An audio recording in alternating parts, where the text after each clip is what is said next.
Wel, fi'n credu dileu'r Beibl bod e'n ganolog i holl fywyd yr eglwys, i bob agwedd y fywyd yr eglwys ac i holl weithgareddau'r eglwys. Dyle fe fod yn Beibl byw ac yn Beibl sydd yn ystyrlon i bobl heddi. A fi'n credu dyle fe fod yn sail i holl weithgareddau'r eglwys, nid yn unig yr addoliad ar y Sul, ond bod ni'n cyflwyno gair Duw i fewn i bob gweithgaredd o fewn yr eglwys hefyd.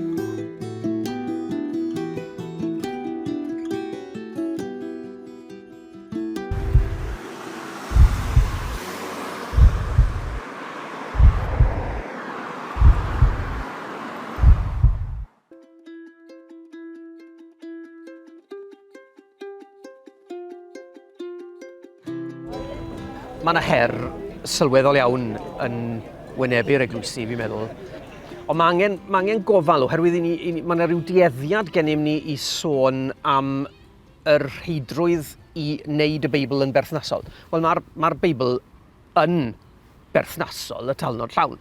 Yr her yw bod ni'n amlygu i bobl bod y Beibl yn berthnasol, yn hytrach na cisio i hargoeddi nhw fod yr hen lyfr yma yn berthnasol.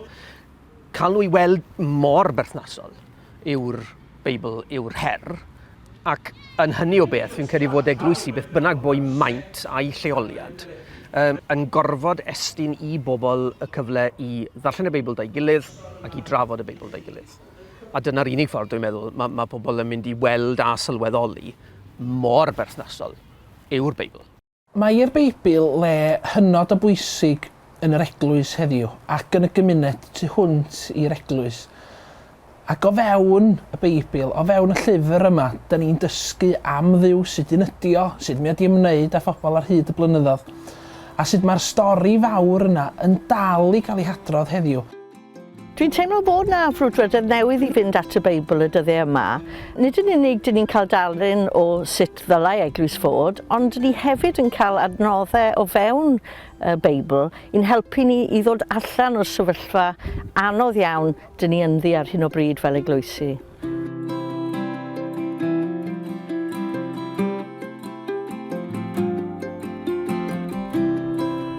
Mae'n bwysig bod pobl yn cael cyfle nid dim ond i wrando ar yr Efengel a gwrando ar eiriau'r Beibl, ond i gael ymateb, i gael trafod ac i gael rhoi o'i profiad ei hunain.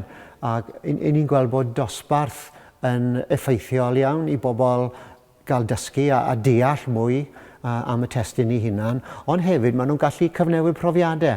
Ac mae'n syndod faint i ni'n gallu dysgu trwy wrando ar brofiadau aelodau eraill o'r dosbarth, aelodau eraill o'r eglwys.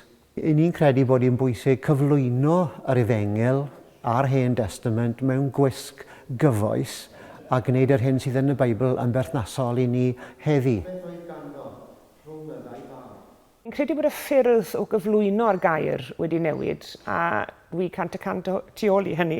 Falle bod rhai yn credu mae un ffordd sydd o gyflwyno'r gair a hynny trwy ddarllen ar y Sul, bod y pregethwr yn ei ddarllen felly, a bod yna bregaeth yn seiliedig ar y Beibl, ond dwi'n credu bod ni'n ffodus iawn bod ni'n perthyn i draddodiad eglwysig lle mae gyda ni y rhyddid i gyflwyno'r gair mewn amryw ffyrdd.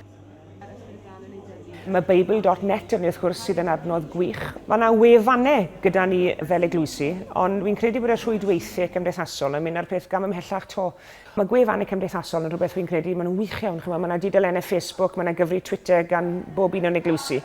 Maen nhw'n hawdd i ddechrau i weithio ac i weithredu, mae'n hawdd i bwydo nhw. Ond hefyd i fi mae dangos bod yr eglwys yn fyw, bod y gair Duw yn fyw yn yr oes fodern dechnolegol hon, a bod yna le hyd yn oed i air Duw i dreiddio hyd yn oed trwy i'r oes yma ac i'r byd cyfrifiadurol dechnoleg yma. Fi'n credu bod e'n wych iawn, bod y gair yn gallu hyd yn oed cael ei addasu'r fath fodd i bod e'n gallu hyd yn oed cyfrannu i'r byd hwn ydy fe. Mae'n wych iawn.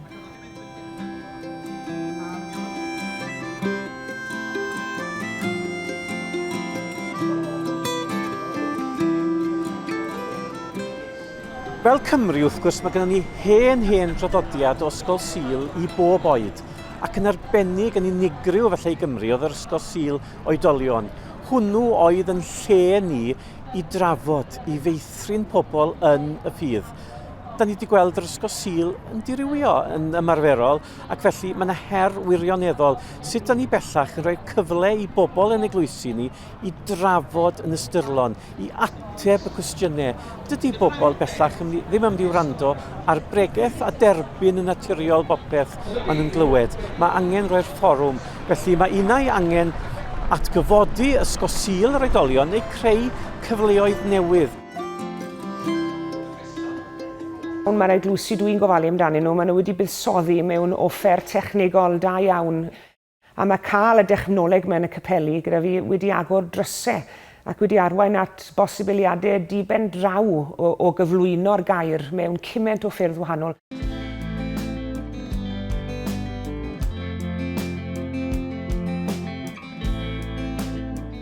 Peth arall byddwn ni'n gwneud o bryd o gilydd fydd dramateiddio darnau o'r Beibl.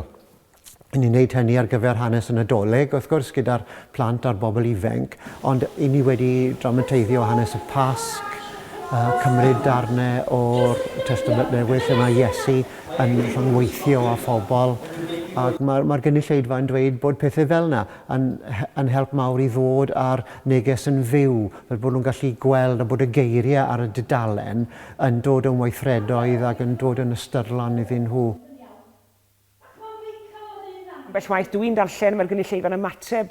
Ambell waith dwi'n gofyn i'r gwragedd i ddarllen un adnod, a mae'r dynon yn ymateb, neu gofyn i'r genedlaeth iau i gychwyn darlleniad, a mae'r cenedlaethau hun yn ymateb. Hefyd, wrth gwrs, mae yna modd cyflwyno fe ar ffurf fideo hefyd, a bod yna adnodau yn ymddangos ar y sgrin a delweddau, a bod yna sain yn mynd gyda hynny. Felly mae cyflwyno technoleg i fywyd yr eglwysi wedi agor drysau a wedi arwain at bosibiliadau diben draw yn dyfe.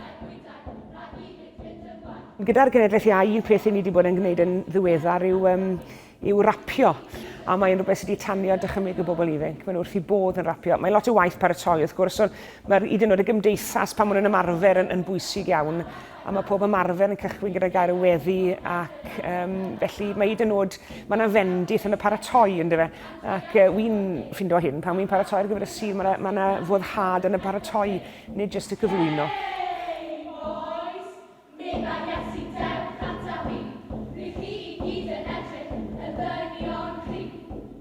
Mae 100,000 o wahanol ffyrdd fi'n credu i arbrofi. A dwi'n meddwl tegwch, mae yna llawer fwy o arbrofi'n digwydd na mae pobl yn gwybod. Un o'r dulliau ni'n defnyddio ydy edrych ar y Beibl trwy gelfyddyd modern a thraddodiadol.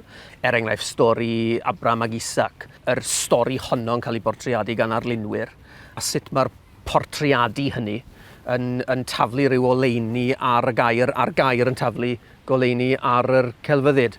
Dwi'n meddwl beth bynnag sydd yn gweithio wir, tra bod e'n barchus o'r gair ac yn ehangu deall pobl o'r gair, mae unrhyw arbrawf yn werth mentro, fi'n meddwl.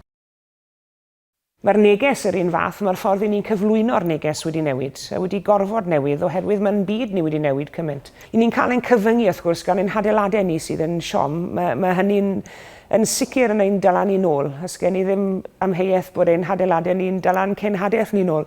A dyna paham mae'n bwysig bod ni'n manteisio'r gyfleoedd fel hyn i ddod allan o'n hadeiladau ni a defnyddio'r adnoddau eraill sydd yn hamgylch ni yn y dre mwyn hwyluso cyflwyno'r gair i'r bobl sydd o'n hamgylch ni. Ond mae'n dipyn o her, ond mae'n fraint aruthrol hefyd i ddarganfod ffyrdd newydd o hyd o gyflwyno'r gair heddi.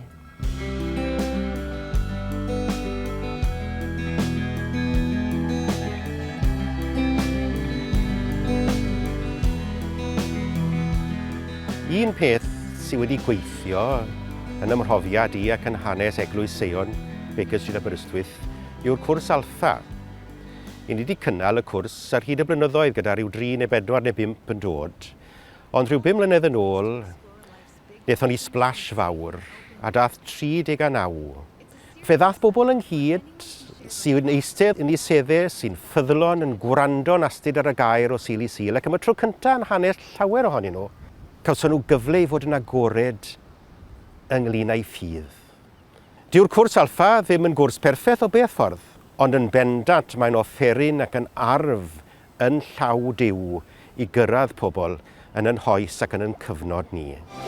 Come and explore life's big questions. Find an Alpha near you today.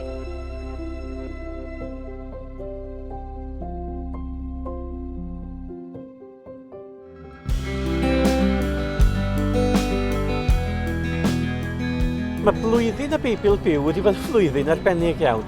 Mae wedi bod yn gwych cydweithio, nid yn unig gyda'r mudiadau, ond gyda'r enwadau sydd wedi cofleidio'r syniad yma. A mae wedi bod yn braf gweld prosiectau yn dod at ei gilydd, lluniau yn wythnosol yn y tyst yn sôn am eglwysi yn cynnal gweithgareddau, yn cyflwyno Beiblau i blant, bobl ifanc. A dwi'n gobeithio erbyn diwedd y flwyddyn, mi byddwn ni'n medru edrych nôl a gweld, mae'r pethau yma'n digwydd wan, a gobeithio ni'n nhw gario ymlaen i'r dyfodol.